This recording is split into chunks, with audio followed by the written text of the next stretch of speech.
तो मन में गुदगुदी ढेरे रहे। हाँ हेला लग अरे बिया भाई बतो हेलो हेलो हेलो। हाँ ढेरे जान रहा है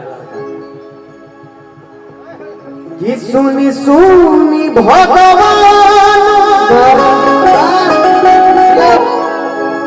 जन बिहान होती एकदम नजर से नजर मिले के चाहिए। नजर तक को ना हटे के चाहिए, नजर हटे तो गोली मारा चाहिए। ये ब्यास 24 घंटे ये ब्यास है कि भगवान जी के घर आना ये ब्यास 24 घंटा रहते रहते कि ले लो कोनो सवा होई कोनो दबा के हमारी जेब गोली जनी भागा भाव खा के। अरे कभी हमारे को ना ऐसे फिगर हो जा थोड़ा सा ये रोटेट हुआ ये ढकेला था रोटेशन में है ना। एक कट डायलॉग पानी ढकेला के ये कोनो सवा होई कोनो की दबा के हमारी जेब गोली जनी भागा भाव खा के। अरे होई यही गाँव के बाहुबली हम कोने बुझे लगा बबुआन के। शशांक भैया कहाँ बानी? बाटी शशांक भाई के चाचा जी समनो बैठल बानी भाई। अच्छा चाचा जी के प्रणाम बा। माहौल आप लोग के हाथ में बा। यही गाँव के बाहुबली हम अरे बुझे लगा बबुआन कि बाप फरमाई से गोरी न चाहो ना तो ले जाइब तो एक भाव भाभी एगो गाना गौले रही हम बड़ा ट्रेंडिंग में रहल 1.5 महीना तो। हाँ भैया बहुत प्यार मिला आप लोगों का जी बिल्कुल कि हो खेला तो बोल यहाँ 17 के है ना कि प्यारे जज मन बता थोड़ा सा खुशी पहुंचान दी।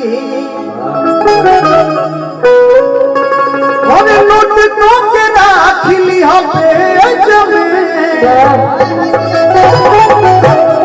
नोट तो के राखिली हमें जमे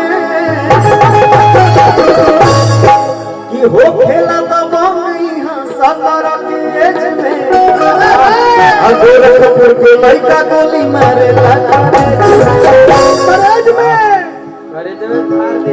गोरखपुर में चीर देता बहुत बड़ा टैलेंट बा।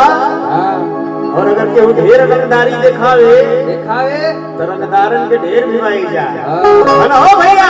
जी भैया बिल्कुल एक और भाव बका कैसे कि करेला डिमांड हो दुनाली के दहेज में गोरखपुर के लड़का गोली मारेला करे। बाकी पुरनका भाव छेड़ता कि सुनी सुनी भगवान जन बिहान होती। बोले आज की रात कटला हो ना कटे दैया फिरा हर रात हो जाए दैया फिरा है ना। सुनी सुनी भगवान जन बिहान होती। दया राजा जी से करो चमन हो से आज राजा जी से करो चमन हो से आज राजा जी से करो चमन हो से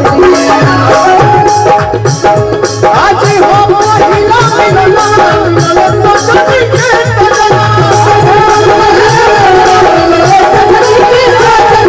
हमारे अपना गुलाब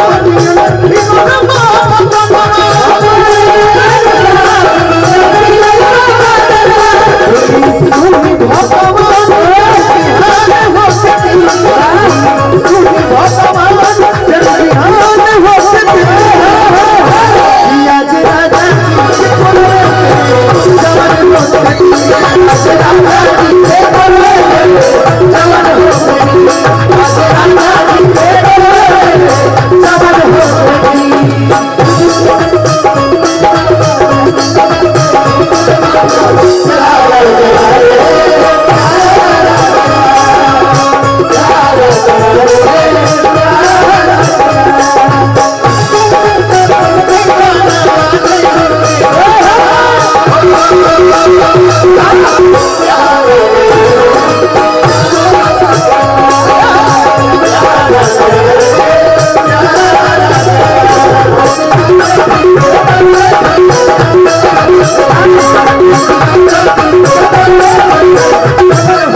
गोरखपुर का हर एक चीज बड़ा फेमस है।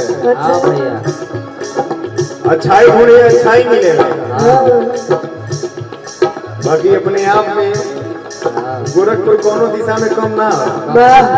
गोरखपुर ऐसा जगह है कि सब गुण संपन्नम है। हाँ बिल्कुल है ना?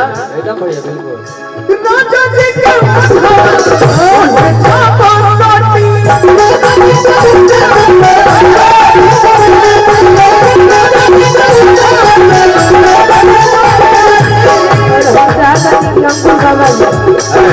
अंकु बाबा आप आ जाए। हाँ बिल्कुल। अच्छा पीछे वाली अंकु बाबा जी कहाँ है? अंकु बाबा जी कहाँ वाली बाबा जी? आ जाइए मिजाज बना लीजिए।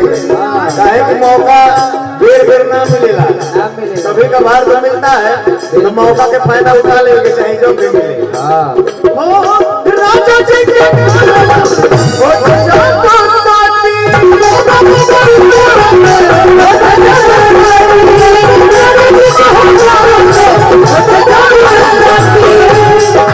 हेलो देखिए अंकु बाबा जी कहाँ बनी आपके बुलावे जाता क्या जाए? मैंने पहले निगाह में हम दीवाना हो गए हैं आपका। अच्छा इनकी दीवानी हो गए हैं। यो हरी हरी उड़ा। देखो हम हर घड़ी हमरा के प्यार होत रहेगा। हाँ